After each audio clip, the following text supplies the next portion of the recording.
2023年6月22日木曜日22時を回りました。ツイッタースペースを使ったおしゃべり配信題しまして、話か一人でなんか話す第4回目。お相手は私、柳家三之助でございます。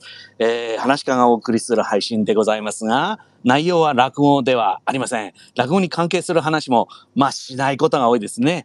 最近身の回りで感じたことを中心にいろいろ脱線しながらおしゃべりをして、最終的にはライブで聞いてくださってるリスナーの皆さんのツイート、返信を魚にいろいろ喋っていく配信でございますんで、ぜひ皆さんコメントをお願いいたします。そしてライブでお聞きくださっている皆様、まずあなたのするべき仕事はこれ。この配信をいいね、ハートマーク、そしてリツイートしてください。ぜひね。で、それからたまたま通りかかっちゃった人、ぜひ私のアカウントをフォローして、それから通知ボタンもポチッと押していただいて、どうぞごひいきください。よろしくお願いします。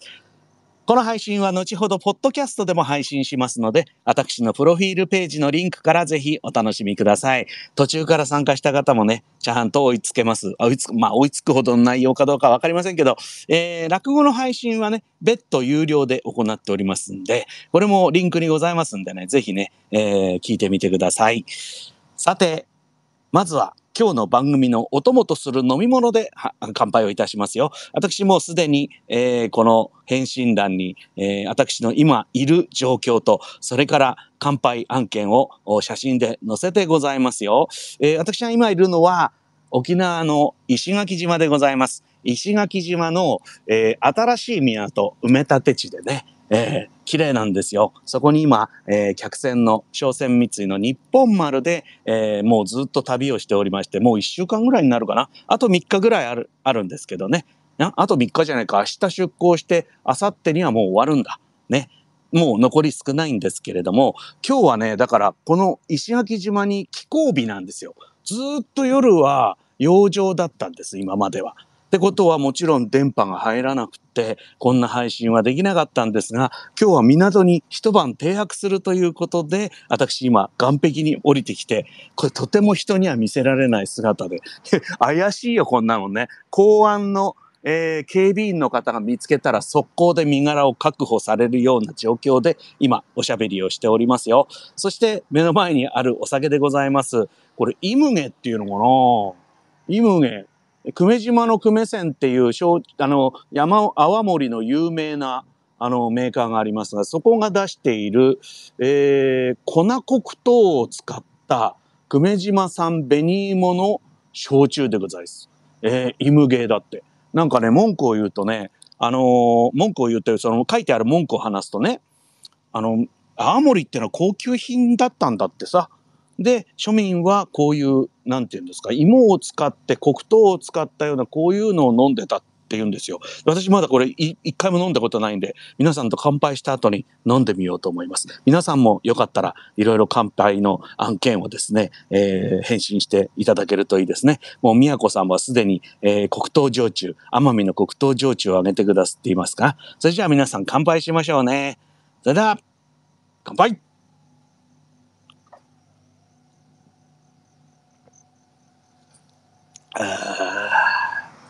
最高だよ、最高。今目の前ではね、日本丸のお客さんが夜のツアーに出発したっぽくて、バス4台ぐらいで港を出て行きましたけどね。そんな臨場感もお届けしながら、行きましょう。パピコで乾杯してる人もいるね。まー様は何？明日仕事だからお茶で乾杯。そうですか。私も明日仕事ですけど、まあいいや。なんかこれ面白い味がするな。確かに芋焼酎なんですけど、黒糖焼酎と混ざったような、なんだろう。黒糖も使ってるって書いてあるんだけど、初めて飲む感覚だな。面白い。美味しいです、すごく。それでね、やっぱり混ざってるからかもしれませんが、スピリッツっていう扱いになっていてね、紅芋と、米麹と粉黒糖というのが原材料になってますよ。これ多分水割りなんだよね、もうすでに。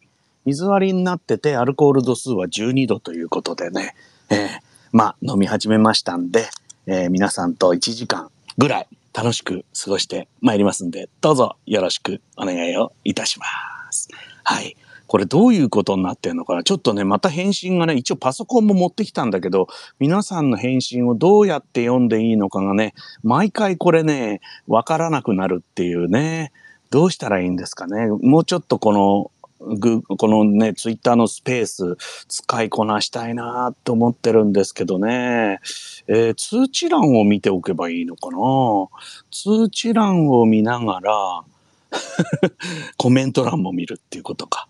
両方見ればいいのか。はい。ありがとうございます。はい。皆さん乾杯と言っていただいてますね。きょちゃさんもありがとうございます。みやこさんもありがとう。タイトルを見て勝手に一人で焦ってたエツンザキャットはどうしたんですか？パピコ。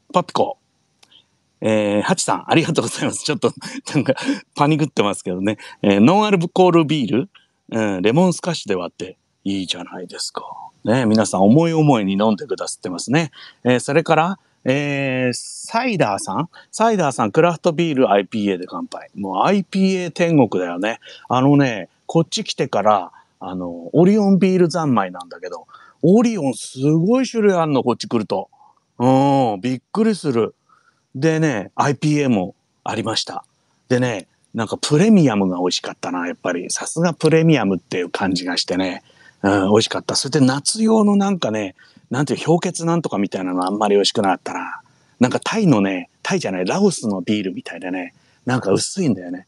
で、薄いんだったらもっと熱いとこで飲みてえなっていうね、感じで。線状降水帯が心配？ハチさん、それ奄美じゃない？奄美が大変だったみたいね。で、私は奄美を寄ってきたんですけど、その後線状降水帯になったみたいでね、どうやら私はだいぶ振られましたけど、線状降水帯っていうことにはならなかったみたいでございますよ。でも、振られたのは奄美だけで、沖縄に来てからはもう梅雨が明けたんじゃないかって思うぐらいいろいろと、いい天気で、焼けちゃったよ。もう完璧にね、いろいろね、防御をしていたのにね、手の甲だけ焼けてるっていうね、今。手の甲って私仕事柄お客さんに見えるとこなんですよね。一番見えるところが焼けてしまって、今ちょっと、なんていうか、テンションが下がっているというね、そういう私でございますが、さて、今日どうして私がね、この配信を午前中の段階では全然やる気なかったんですよ。だけど急にやりたくなってね、それで、まあ、今始めたわけなんですけど、それには理由がありまして、昨日私沖縄の那覇に日本丸で着きまして、でクルーズとクルーズの合間なんで私街へ出ましてね、それで散歩したんで、散歩するんですけど、なんか私の沖縄の思い出の一つにおでん屋のえっちゃんっていうお店がすごい印象に残ってるんですよ。でそのえっちゃんがあった場所を昼間訪ねて行ったんです。でもちろんえっちゃんは今はないんです。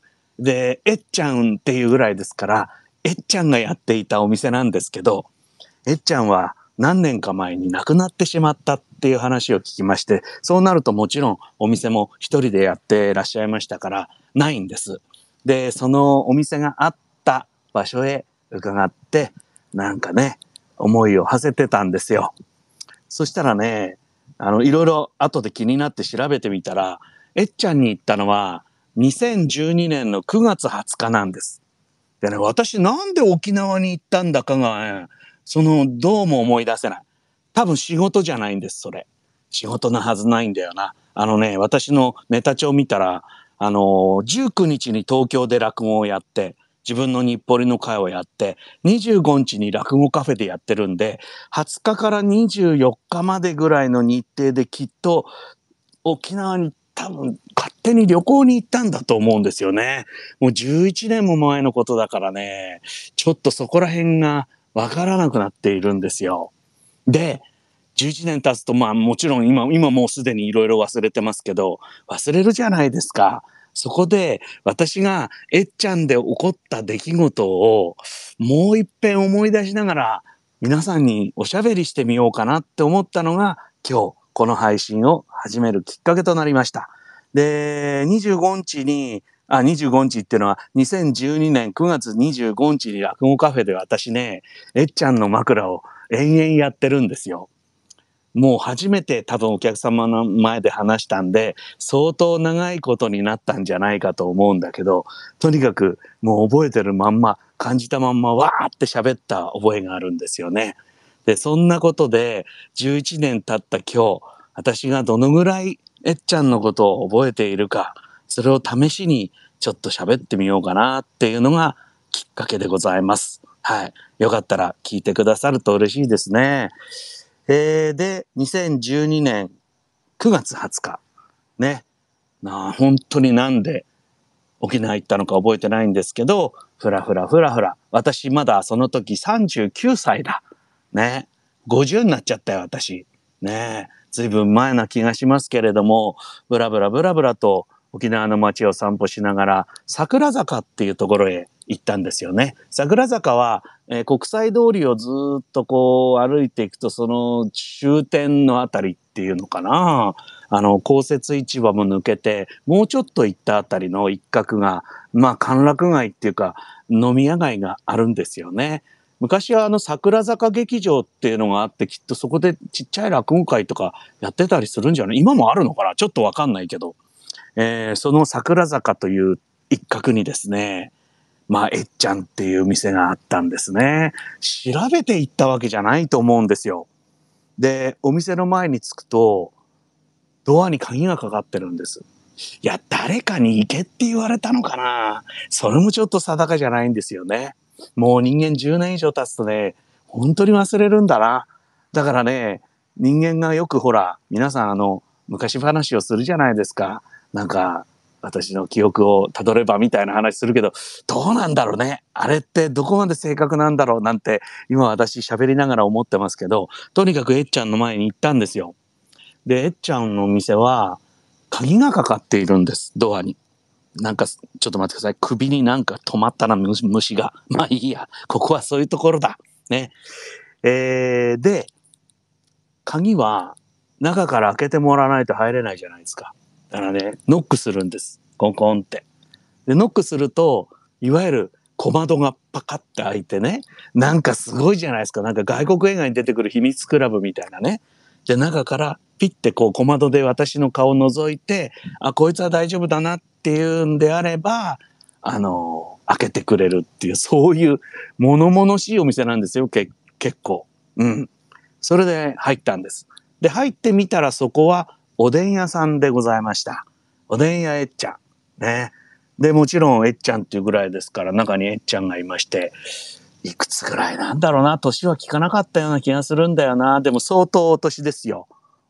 私が見てもおばあちゃんっていう感じ。いますよね。なんか子供の頃からずっとおばあちゃんなおばあちゃんってね。そんな感じのえっちゃんが一人で切り盛りするおでん屋さんでございました。で、私はカウンターに座って、店はね、まあ狭くはないですよ。結構広いんだよね。カウンターがね、多分7、8席あって、奥に小上がりがあるっていうようなぐらいだったように記憶してます。今日は私の記憶を掘る、番組なんで、間違っていることを承知でどんどん喋っちゃいますけど、そのぐらいの広さだったな。結構広いと思います。一人でやってるにしてはね。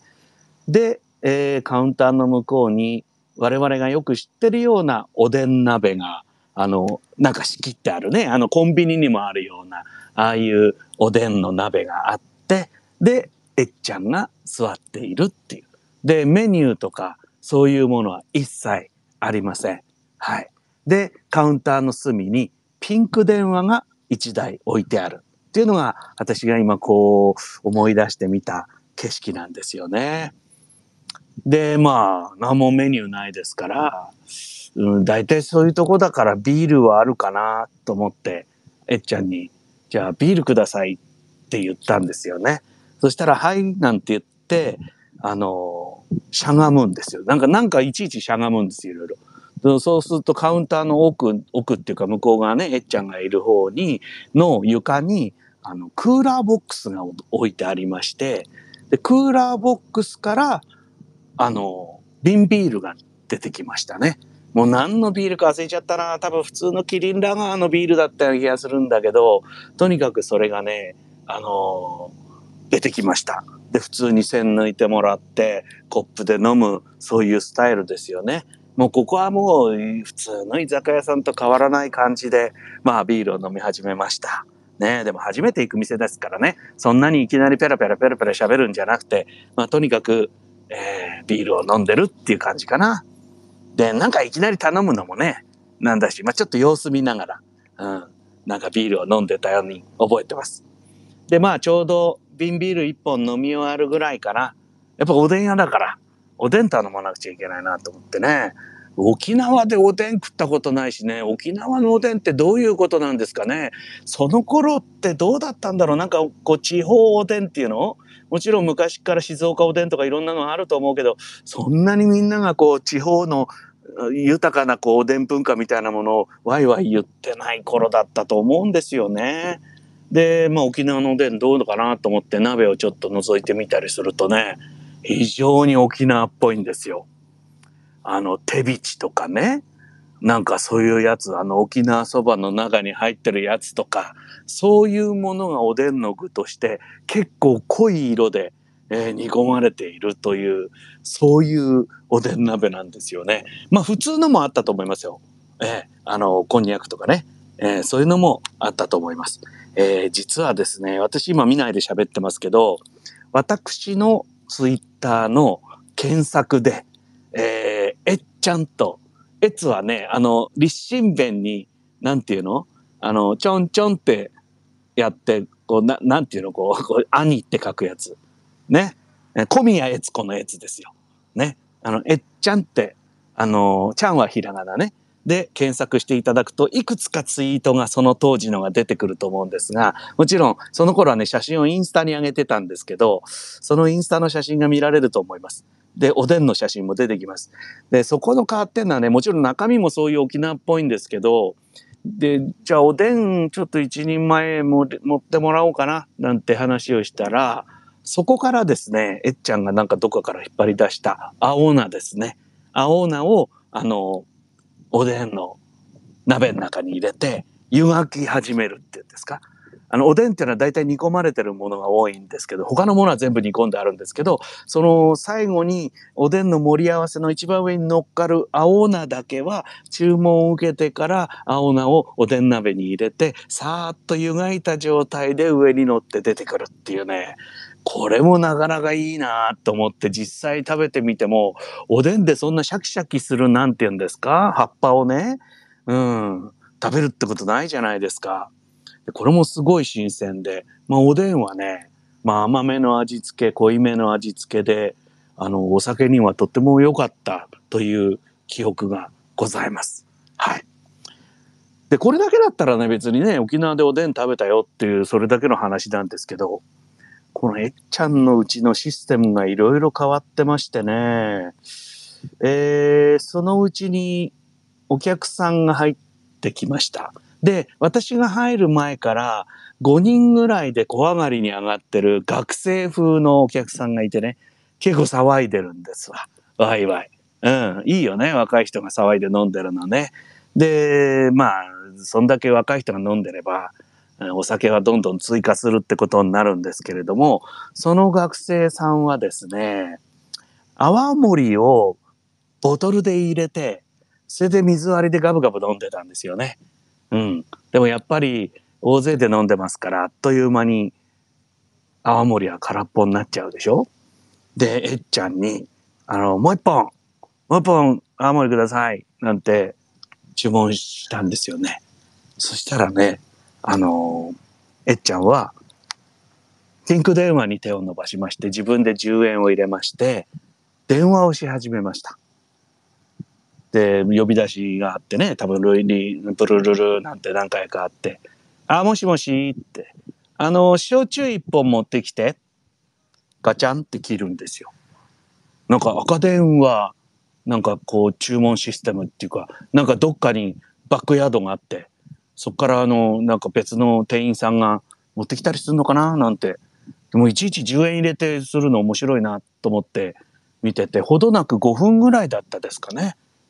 はい、毎度なんてお兄さんが入ってきまして、それで前掛けしてんですよ。前掛けしてるってことはどう考えたって酒屋さんなんですよね。酒屋さんが青森ねなんて言いながら直接酒屋さんがその小上がりに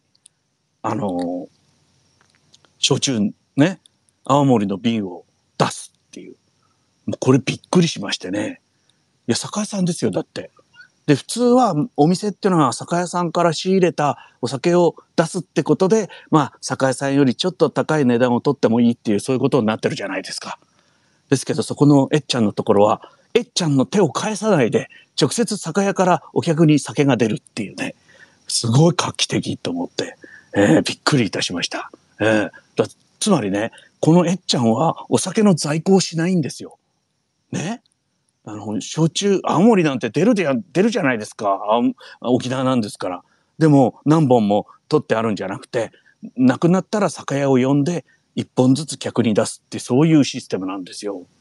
でさすがに瓶ビールはね私が頼んだからって1本ずつ来るっていうことではなくて、でそのうちにお客さんがこう結構満タンになってきて若いねカップルみたいな人が私の隣に座ったりとかね、でみんながビールとか飲み始めるとクーラーボックスの中に入っている瓶ビールが空になったんですよね。なんか多分3本かそこら入ってたと思うんですけど、それで、まあビールの在庫が切れた。でそしたらまたえっちゃんがですね、ピンク電話に手を伸ばしまして、でまた呼び出し音があったんでしょうね。でその後すみませんビー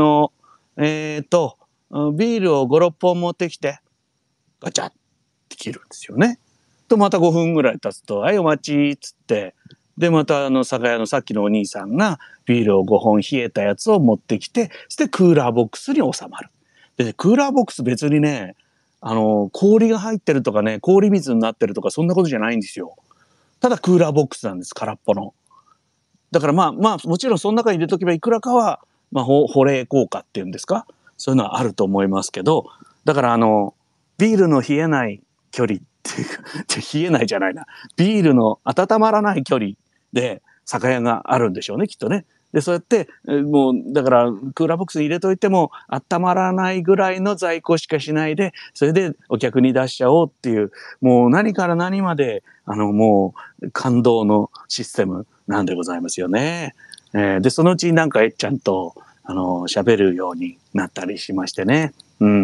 どっから来たのみたいな話とかになるじゃないですか。で私も別に嘘ついてもしょうがないですから、東京から来ましたなんてね、いろんなこと喋りながらね、なんか変わってますねこの店は、なんかいちいち電話すんですねって言って、そうなのよなんて言ってね、でどうして鍵かけてあるんですかって言うとね、やっぱりねお客さんが安心して飲める店にしたいって言うんですよ。できっと沖縄だからね、もうペロンペロンに酔っ払ってる人とか絶対いますよね。昔は特にえっちゃんの若かりし頃なんてのはそうなんでしょうね。もうペロンペロンに酔っ払ってなんでですか、暴れ込んでくるみたいなお客さんもきっといたんでしょうな。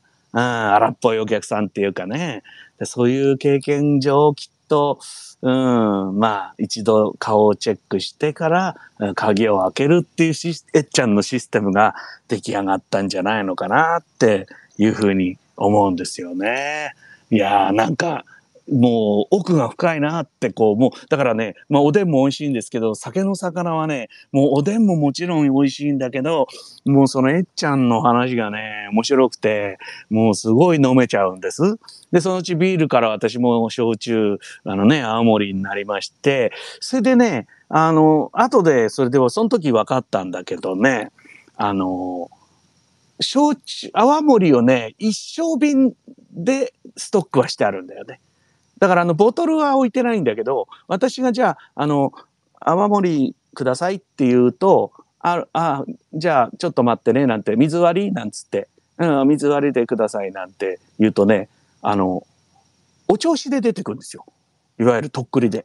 とっくりになんかトクトクトクトクって一升瓶から泡盛をついで、それでお調子ちょうど1合でしょうね。だからね小1合みたいな感じで、出てきて、それであとはビールのコップとその中に氷とあとお水っていうそういう感じで、ドンって出てくる。なんていうんですかね、このお調子で飲むこの泡盛っていうのもね、なんか風情があってね。で、そうやって喋りながら、そうですね、3本ぐらい飲んだんですかね、結局は。結構な量ですよ。その頃は結構飲んだんだよね、だからね。今もうすっかりおとなしくなってしまいましたが。で、ほどなく店がいっぱいになったって言いましたけれども、隣に座ってるカップルがね、もう楽しそうに飲んでんですよね。だから若い人にもいいの。もうその頃多分20代ぐらいの子だったよね、多分。キャッキャキャッキャで後ろは学生さんたちだし。だからえっちゃんなんていうものすごい渋いママがやってるお店なのに、お客さんの年齢層がすごい若いのね。で、もちろん僕より年上のおじさんも一人で飲んでたりしたんだけど、なんちゅうか、もう客を選ばないっていうかね、小窓から見てえっちゃんが OK なら誰でも OK っていうような、そういう懐の深さみたいなものもあってね、素晴らしくいいお店だったんですよね。で、隣のカップルは多分常連っていうかよく来る子たちみたいで、で、なんか飲んでるうちに、おでんも一皿平らげて、私もその頃ペロって食べてたんですけど、えっちゃんの方から、餃子食べるかいなんて、そういうコールがかかってね。でそれ私耳に入ったもんだから、あれ何この店おでんだけじゃなくて餃子もあるんだっていう感じで見てたのよ。餃子焼くんだと思って。そしたらね、じゃあ若い子お願いしますなんつって。したら、おっちゃんまたピンク電話。もう何かっつうとピンク電話にね、捕まるんですよ、えっちゃんが。で、また電話して10円入れてね。で、誰か向こうで出た人に、餃子1000円持ってきて、ガチャって言うんですよ。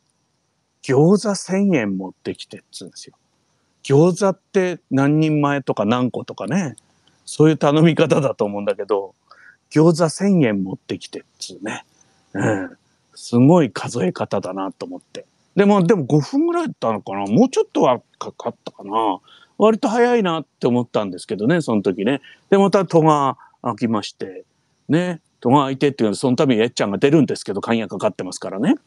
で、配達あの時は誰だったっけなと思ってね、ちょっとここら辺がね、記憶がもう曖昧なんだけど、多分、ちゃんと見てなかったんだと思うんだよね。その出前に来た様子をね。で、誰かが持ってきたの。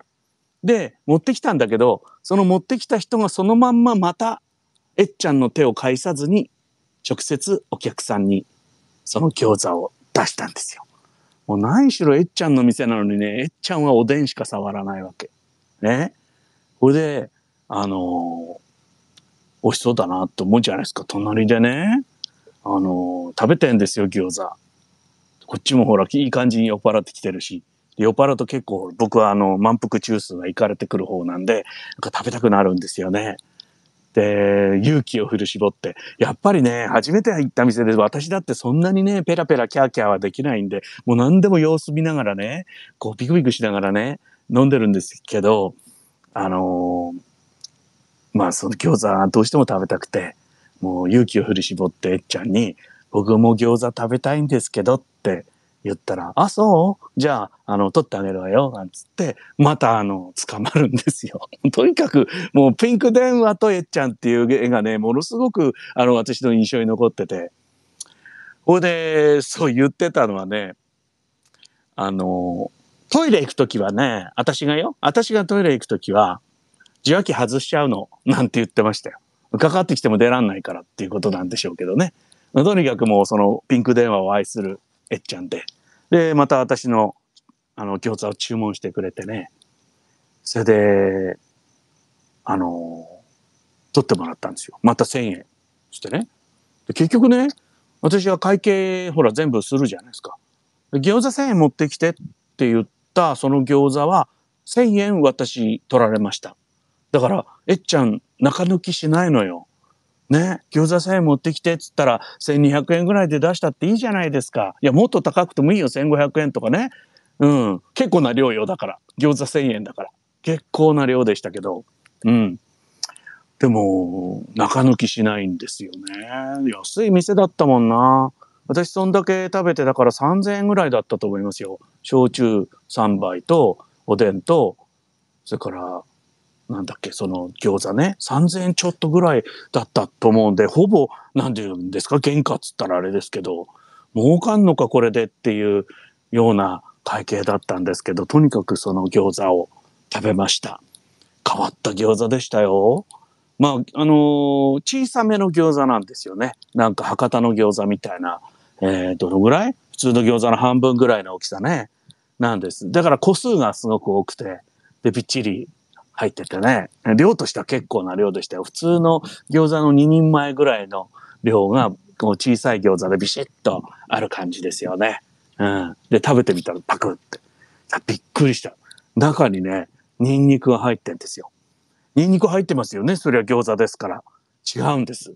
ニンニクのかけらが入ってるんですよ。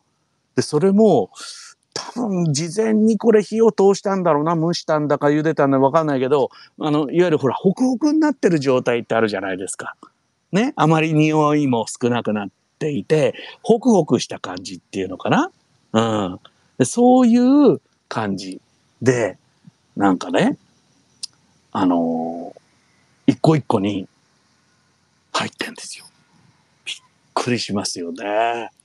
もう食べた時びっくりしちゃった。最初なんかお芋入ってんのかと思ったんですよ。でもその後ほらニンニクのほらかすかな香りがねバーンとしてきてすっごい美味しい餃子でしたよ。私が食べた中でも本当にもう5本の指だか10本の指だかわかんないけどとにかく一つあげたい餃子の一つでございました。でそんでなんかすごく美味しく食べてなんか泡盛もパカパカ飲んで結構ヘロヘロになってねでっちゃんといろんなお話をしたんだけどそん時はね多分ね枕でもいっぱい喋ったような気がするんだけど今こうやって喋り出してねえっちゃんとどんな話したっけなっていうことがねもうちょっと思い出せてもいいんだけどな出てこないんですよね。そんなもんだよね、11年ってね。そう。で、その後もね、沖縄行ったら行こうって思ってて、その後も1回ぐらい北海道じゃない、沖縄行ったんだけどね、やっぱり仕事のこう、都合でなかなか桜坂まで繰り出すことができなくて、で、そのえっちゃんに2度伺うことはできなくて、してえっちゃんは亡くなってしまい、えっちゃんというお店もなくなっちゃったっていうことなんですよね。なんかね、そんなちょっと、寂しい思いをちょっと胸にね、昨日そのえっちゃんの跡地に行きまして、なんか違うお店になってたよ。なんだっけな、写真撮ったんだけど、今見られるかな。ちょっとまあ昨日の写真だもんね。昨日の写真は、あ、これだ。あったあった。えっとね、マホっていう店になってました。マホ。トヨタマホのマホ。だね。多分ね。うん。真実の真にホタテの方ね。でね、シャッター閉まってたからね、どんな店だかちょっとわからないんだけどね。でも、ここにえっちゃんがあったんだなって。で、すぐ脇にね、看板があったんですよ。街の地図みたいな。なんかほら、この一角のここにこういう店がありますよっていう、なんで広告看板みたいなものがあるじゃないですか。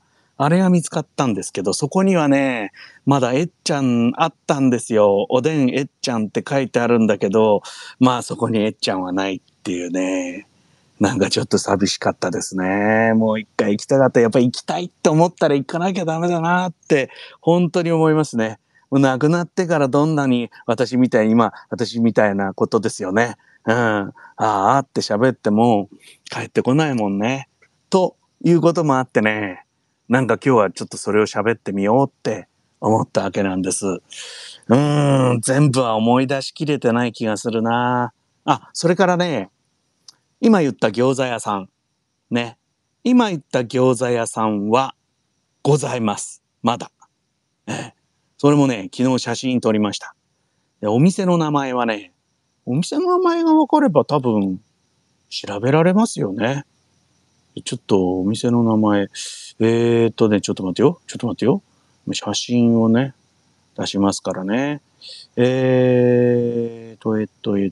ものへ。とにかくね、この度は写真をいっぱい撮ってるからね、どっか行っちゃうんですぐね。あったあったあった。ありましたありました。新しい茶屋って書いてね、茶屋って言ってもね、家はね、柳家の屋、家っていう字ね、新茶屋って書くんですよ。餃子の店、新茶屋というのが、えっちゃんの裏手の方にありましてね。まあこれは検索すれば出てくるでしょう。で、私写真撮ったんですよ。で、昼間も見たんだけどね、なんかね、こんな店だったかなっていう感じ。まあ昼間見たらね、また夜見たのと随分印象変わっちゃうんだよね、飲み屋とかそういうのはね。でもまあ、そのお店だってことは私のえっちゃんのツイートを検索して自分でも分かりましたので、あ、ここなんだっていうんで、まだそのお店は残ってます。でね、そのお店がそのまんま通りやってるか、その当時のようにやってるかどうかは分かりません。昼間行っただけですからね。でもね、このね、新茶屋っていうお店もなかなかね、なんて言うんですか、趣深くて、実は私は、だからもうツイートしてくださってる人がいますよね。浅川さんありがとうございます。でね、ここはね、いた方がいると思うんです。ただ、その頃のメンバーっていうか雰囲気でやってるかが全然わかんないんで、餃子が美味しかったっていうね、だって代替わりしてたり、なんか形態が変わってたりすれば味も変わってるかもしれないからね、そこはちょっと私も責任は持てないんですが、同じ名前で同じ場所に同じ、ような店があったっつことだけはお話ししておきましょう。で、ここがね、私その餃子がもう一回食いたくて、えっちゃんの翌日に探して行ったんですよ。なんかね、もうすぐ来たからきっと近所だろうと思って、わかんないまま、近所をブラブラしながら餃子餃子餃子餃子って言いながら歩いてて見つけたのがここなんです。もうすぐ裏手でしたよね。あ、ここかと思って。いや、ここかっつったってまだ店も本当にそうかどうかわからないんですよ。でもなんか自分はもうそうと信じて、で、パッと入ったんです、その店に。そしたら、いきなり風情が餃子屋ですよ。だって餃子屋って大体中華屋ってことじゃないですか。違うんです。もう完全に風情としてはスナック。カウンターしかないスナックなんですよ。はい。で、席数はね、5席ぐらいだったと思うんだよ。小さい店なんですよね。それで、まあカウンターが空いてたんで座る。で、どう見てももうアウェーって感じ。もうお客さん全員地元の人で、私はもう入ってくるなりみんなから舐めるような視線を浴びてね、あらー、なかなかディープな店入ってきちゃったなーっていう感じなんです。で、カウンターの向こうにいるのは、なかなかおつな、お姉さんっていうかな。あの時39だったからね、年下か同じぐらいでしょう。スナックだったらほら、妙齢じゃないですか。ね。一人でやってるっていう感じのスナックなら、お、いいじゃんか。なんかちょっと綺麗な、お、可愛いじゃんとかって思いながら、座ってね。で、もちろんもう、周りのお客も、そのお姉さん目当てに来てる感じなんですよ。もう話してればわかるじゃないですか、そういうのが。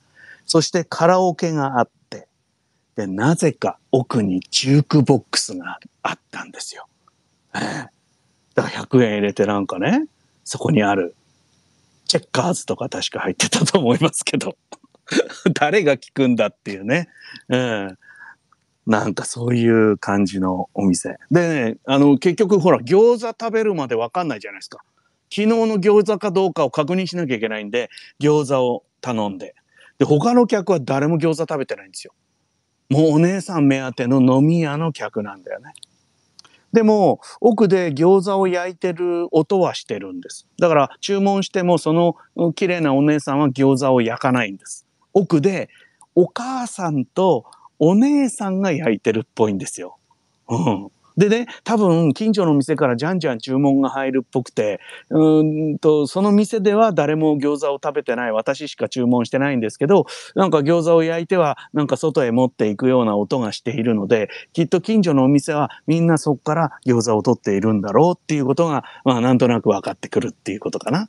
で、実際出てきたら昨日のだっていうことで、わあ、よかった、当たった、当たった、よかった、これ違ってたらそれはそれで切ないなって思いながらね、2日連続ニンニクのたっぷり入った餃子を、腹いっぱい食べてね。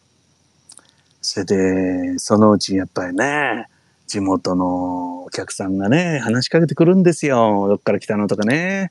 どっから来たのさ、みたいなね。そういうやつですよね。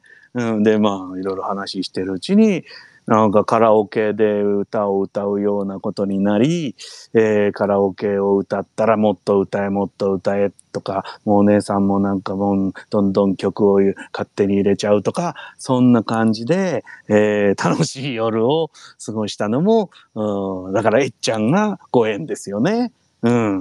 それが11年前の9月20日、それから21日だったと思うんですよね。ここまでかな、俺が思い出せるのは。お姉さんはね、普通の人でしたよ。なんかね、お母さんも普通のお母さんって感じでした。スナックのカウンターに立つタイプではない感じ。だから妹さんだけが天賦の才能なんだろうな。もうお姉さんがいてくれれば、お姉さんっていうのは一番下の妹さんがそこへ立ってれば、もうそのお店は安泰で、あとは餃子が勝手に売れていくっていう、そういう、新茶屋。ね。今いくつぐらいになろう。お母さん生きてるかなとかね。やっぱり心配になる。心配しちゃいけないんだけど、勝手に心配しちゃいけないんだけど、私は明日、那覇に明日の夜、この、石垣を出て、明後日の朝に着くんですよ。で、そこで私は終わりで下船ということになるんですが、夕方の3時の飛行機には乗ってしまうので、残念ながらこの餃子屋さんに行くことはできないんですよね。どなたか今日聞いてる方の中で沖縄に、旅行とか出張とかされる方がいれば、ぜひ餃子屋の感想を、まあ検索すればいろんな人のレビューとか出てくんのかな。でもそれで調べちゃうのもなんかちょっとこう、風情がないっていう感じもするよなっていうね。どうなんでしょう。ちょっと、なんかね、もう風情の塊なわけ。今日私はっきり言ってお客さんにこれ伝わってるかどうかわからないんですよ。自分のなんかね、あの時のなんか、こう景色っていうか、空気感とか、そういうものを自分でちょっとちゃんとこうやって話せば思い出せるかなと思ってね。これ一人で喋ったらおかしいじゃないですか。で、喋んないと思い出せないこともあると思うんで、まあ皆さんのお耳を拝借して、喋ってみたらこんな感じになりましたっていうのが、この第4回目の話か一人でなんか話すっていうことでしょうかね。まあ、えっちゃんの話はこのぐらいにしときましょう。またなんか思い出したら、どっかで話すかもしれないけどね。もうちょっと思い出せたらよかったなーなんて今ちょっと後悔もあるけど、どうだろうな。どこまで思い出せんのかな。ちょっとコメント拾っていきましょうか。ね。ゆいさんが来てるよ。嬉しいね。ご無沙汰してます。ゆいさん。えっちゃん行ったことあんだよね。えっちゃん結構有名店なんだろうね、きっとね。ずいぶんお世話になりました。懐かしいって。ねえ。何年ぐらい前までやってたんだろうね。3年とか4年とかぐらい前までやってたかな。なんかね、いつだったっけな、亡くなったんだよって聞いて、すごいショックだったんだよね。でもそれは最近のことではなかったような気がするんで。サイダーさん。無理多売なえっちゃん。ねえ。でもあのぐらいの年になるとさ、もう儲けようとかじゃないんじゃないかなっていう気もするしね。僕らはそれで遊ばしてもらったってことかな。入店には合言葉が必要？いや、合言葉はいらないんじゃない？顔でしょうね。顔で判断されちゃうんだからすごいよね。やっぱりね、人間普段が大事ですから。顔に出ますからね。ねえっちゃんのおでんツイート検索しました。ありがとう。俺の写真出てきたね。ありがとう。リツイートくださったんですね。もういいねしちゃう自分のだけど。そうそう、こういう感じ。大根、ちょっと待って、昔のスマホは画質が悪いね。こういう、だってこれあれでしょ、明かり焚いてるでしょ。LED ね。今だったらもう明かりなんか焚かなくたってさ、全然撮れるじゃないですか、もう。ね、スマホのもう進歩は恐ろしいね。11年前のスマホはもうこんなもんだよ。ナスが見えますね。テビチも見えて、昆布、大根。これいい、タロイモかな、里芋かな。それから、揚げ。ね。あとはウインナー。うまそうでしょ。でこのほら、さっと湯がいたっていう青菜がね、やっぱ一番の特徴だと思いますよね。うん。あ、セントレアで、そう、セントレアでも喋ったんだ、俺。セントレア寄せでもえっちゃんの話したのか。それで、そうか。それで言ってくださったお客さんがいたってことだよね。すごいよな。もうさ、私はもうね、なんか今日も落語会でそうなんですけど、今日昼間私ね、シェイクを食べたの。マリアシェイクっていうの。これね、石垣にしかないんですよ。ぜひおすすめ。旅客、都船っていうんですか？島へね、竹富島とかに渡る、都船の出ているターミナルの中に、ひっそりとやってる、なんだっけ、七人林とかなんとかって、なんとかってお店が、ごめんなさいね。もう何も見ないで適当に喋ってますけど、そういう店があって、そこでね、もうマリアシェイクってもう検索すれば一発だから。ね。すっごい美味しかった。マリア牛乳ってのはこっちにあるんだってさ。その牛乳を使って、そこでしかやってないシェイクなの。あと空港にもあるって聞いたけど、石垣の外では一切やってないらしいんで、そういうやつを食いたいじゃないですか。わざわざここまで来たらね。そういうことですよね。うん。あ、三森さん一番乗り。ありがとうございます。一番搾りで、ありがとうございますね。ゆいさんなんか記事を貼ってくださってる。沖縄タイムズ何ですかこれ。えっちゃんの記事もしかして。何ですか何ですか ?24 年前入社した初日の夜。これ何ですかゆいさんの記事これ。なの桜坂で飲むのも始め、えっちゃんの行った、えっちゃんに行った人の記事ってことね、これね。沖縄タイムズの。2016年現在で75歳だったっけか、えっちゃんが。75で亡くなったのね。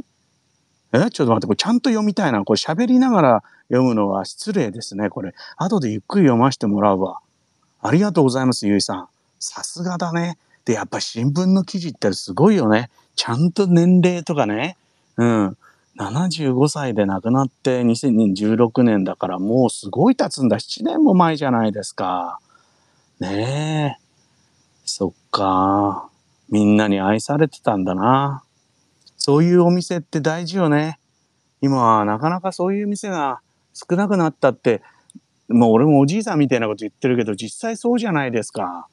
ね、このコロナでもなくなっちゃったお店いっぱいあるだろうしね。なんかチェーン店とかじゃなくて、なんか一人の人が商売として淡々とやってたお店なんてのはね、すっごい大事なことなんですけどね。三森さん、うちの近所の宅配餃子屋、個数でも頼めるけれど、えっちゃんと同じで1000円分って頼んでました。今はちょっと値上がり。いいよね。そういうざっくりしたなんかね。うん。金で頼むみたいなね。うん。僕は、東京でも超有名なクロンダイクハイボールっていうね、もう、すっごいモルトの店があるんです。モルトウイスキーの。ここはね、もうね、今日は3000円しかないからこれで飲ましてみたいなお客が来ますよ。すごいハイスペックなモルトがあるんだけど、もうダメなの、今日は3000円しかないとか言うと、店主が何とかしてくれるっていうね、そういうお店もありますね。うん。まあ様、お調子で青森か、いいね。そうなんですよ。で、自分でついでさ、で、口とんがらかして飲むのよ。最高よね。うん。きょうちゃさん、ありがとうね。乾杯。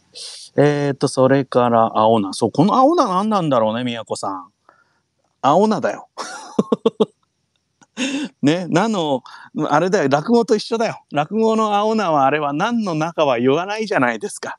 ね。で、きっとえっちゃんも季節によって手に入る菜は違うだろうし、ね。菜っていうことで、青菜ってことでいいですよね。芋焼酎おいしい。うん。それから、ああ、そう、浅川さんね、そのね、新茶屋っていうとこ電話番号まで載せてくれてね。いや、だからこれはまだやってるってことよね。うん。行ってみたいね。沖縄の飲み屋何かと配達出前システムですよね。今はどうなんだろう。国際通りをひょいっと曲がったところに小さな酒屋がたくさんあったと記憶している記憶が。あとスナックで飲んでるとおつまみやトロ箱で売りに来るのがデフォルトだったり。ああ、なるほどな。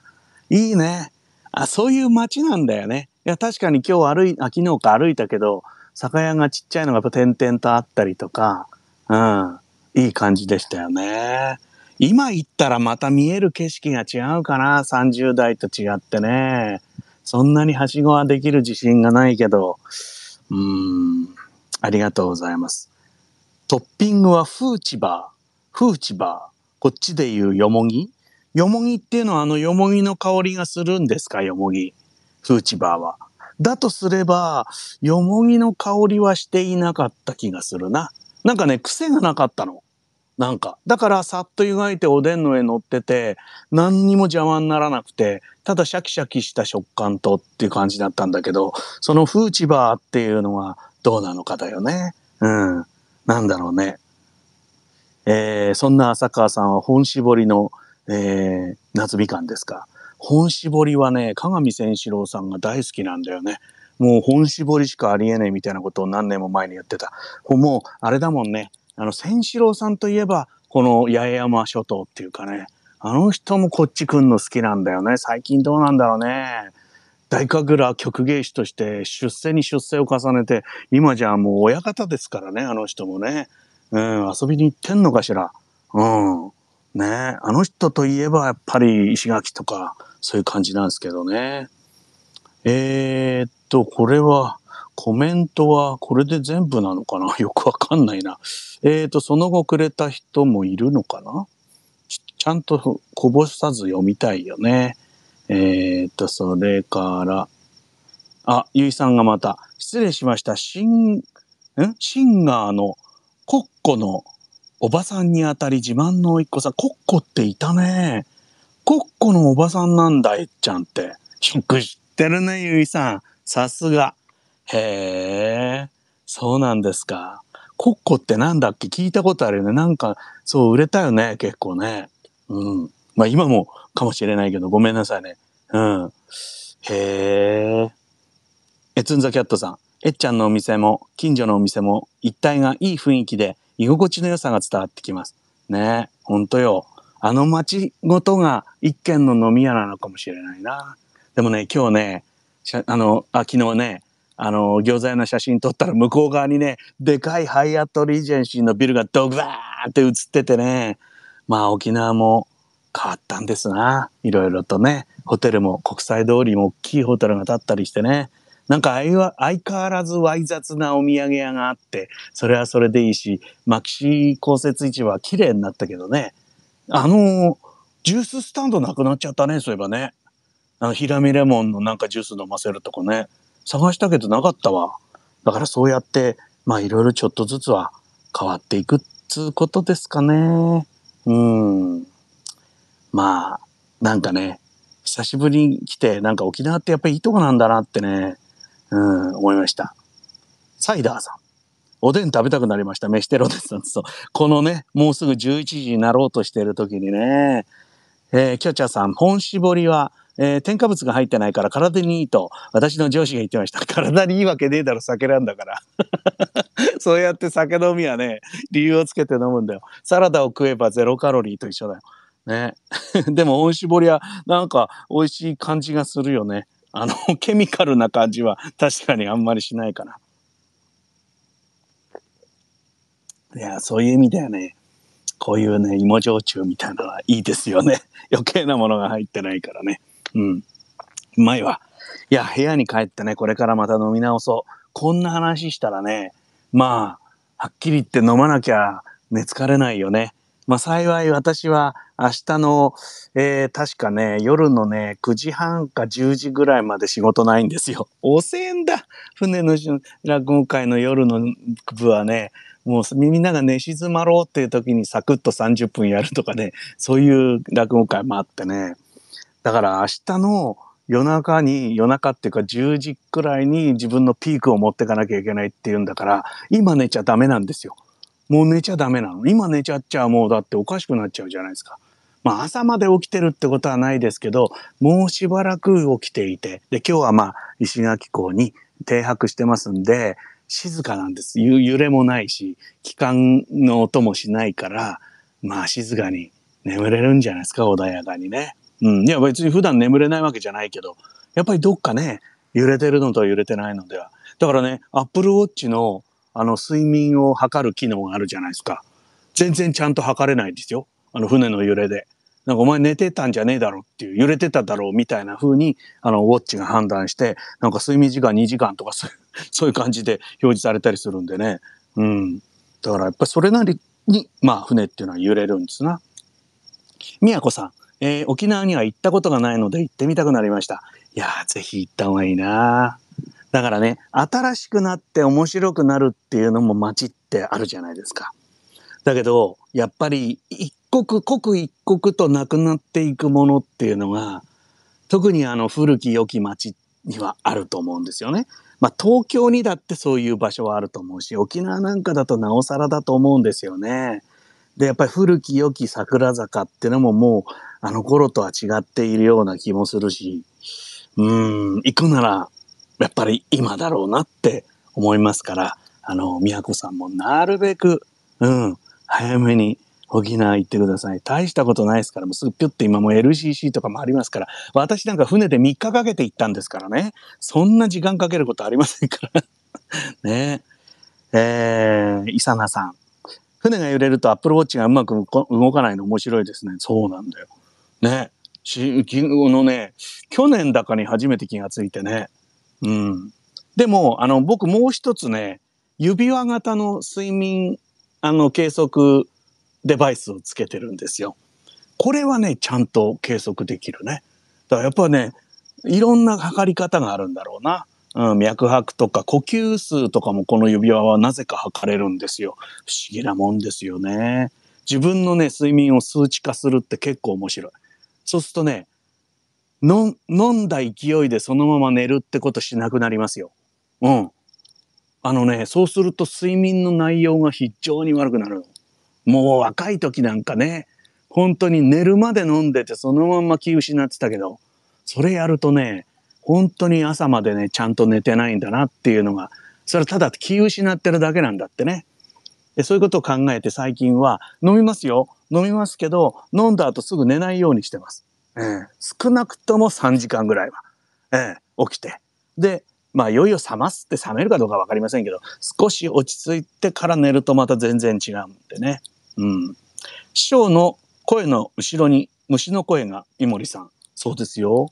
虫の声してますよ。さっきはバスの音もしてたと思うしね。なんか船の音もなんかさっきちょっとしてたよな。でも今はもう周りは虫の声しか聞こえないし、真っ暗でございます。あ、ちょっと雲が出てきたな。始める前は月が出てたんですけど、今は月が見えないのできっと雲が出たのでしょう。よくこういう寂しいところで一人で喋ってるなっていうね、そんな感じ。沖縄へは行ったことがないけれども、沖縄県人の酒の強さは知ってます。サイダーさん。お付き合いがありますか、沖縄の人と。うちなんちゅうと。あの人たちはね、おかしいんですよ。それでね、そう、仕事で行った時沖縄の人と飲んだことは私もあるんですよ。それでね、ずっと飲むんだよ。朝まで。あの人たちは。それで、それもどんどん回し飲みするんだよね。輪になって。丸くなってさ。で、そんなことしてたらね、明日会社行けないでしょって仕事あるんでしょって言ったのよ。僕が聞いたの。あるよっていう。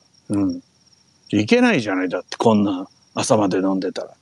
行かないもんっつってたけどね。